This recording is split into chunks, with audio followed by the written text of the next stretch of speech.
Hi folks, welcome to the cabin. Today we're looking at a Loxley guitar, which has been brought to me to have a look at. It's a very smart guitar. It's a Loxley Cygnus with a U-top, mahogany back and neck, with a very nice carve here, giving you access to the dusty end. A Tone Pro wrap over bridge with quite a lot of travel, so the intonation on this would be very, very easy to set up. Two Warman 10th anniversary coil tap humbuckers.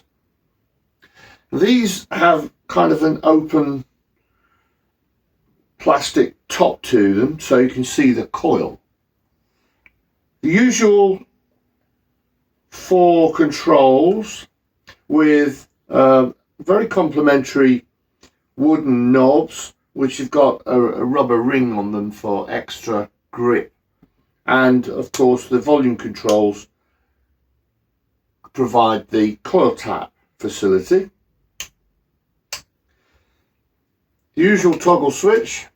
The interesting thing about this guitar is the negative bout here, and I originally thought it might be for resting the guitar and locking it in to the thigh, but I'm of the opinion now that it's actually designed to keep the jack socket out of the area where it's like to get pulled out on the southern area, on the southern bout there. So it goes there, and the possibility that you could actually lock it back with the strap, which is quite a good idea. A Rosewood fingerboard with block inlays, very nice fretwork, a brass knot, and a cap on the truss rod socket, which looks like the Empire State Building or something similar.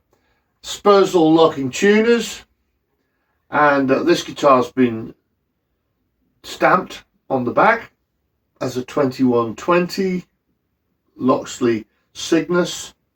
Very nice carve on the neck, very, very comfortable to play.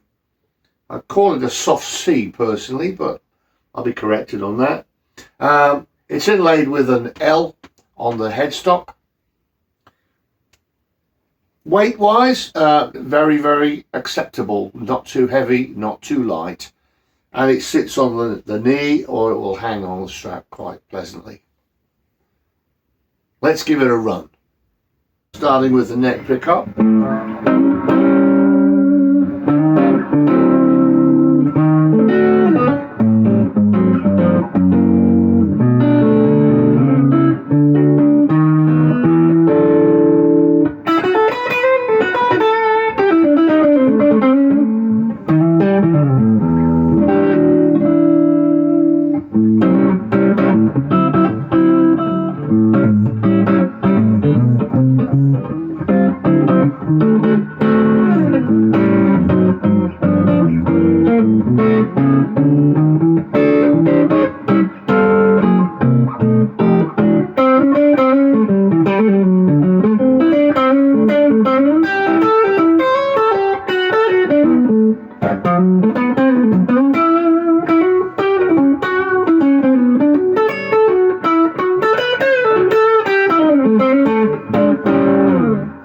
That's clean as a whistle, that's lovely. So here it is with the coil tap in action.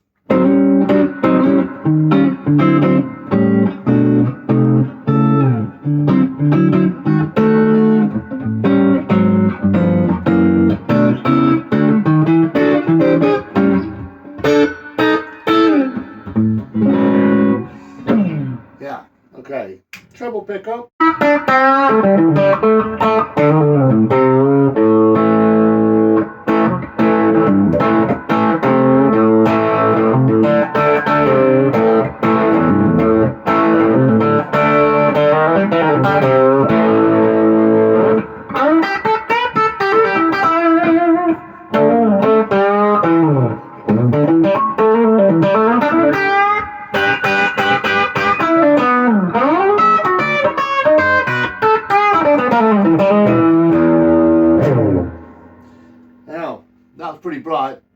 you take the coil up, get that real biting, thin Telecaster type sound.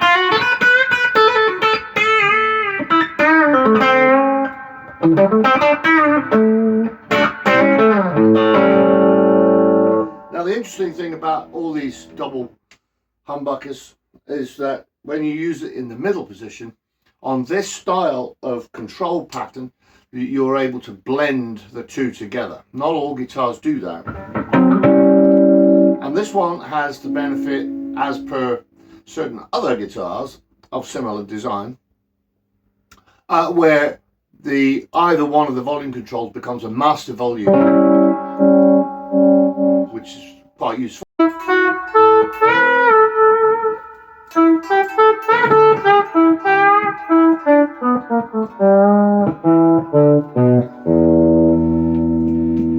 When you've got the full on, as soon as you wind one back, it subtly changes the timbre of the quality of the sound that you get. And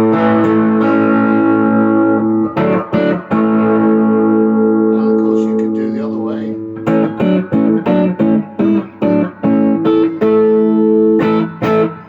I've got this amplifier, which is a Spark, set on sort of a crunchy, clean sound. It's not particularly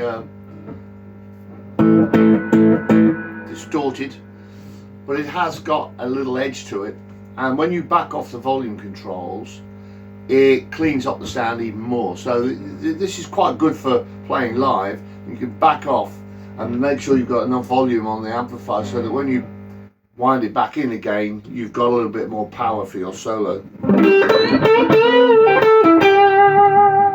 you can wind it back. So it's really about balancing from the guitar, as much as you can add pedals for boosting and that sort of thing. I always like to have a little bit left in reserve on the guitar.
Sound as a pound, rings like a bell.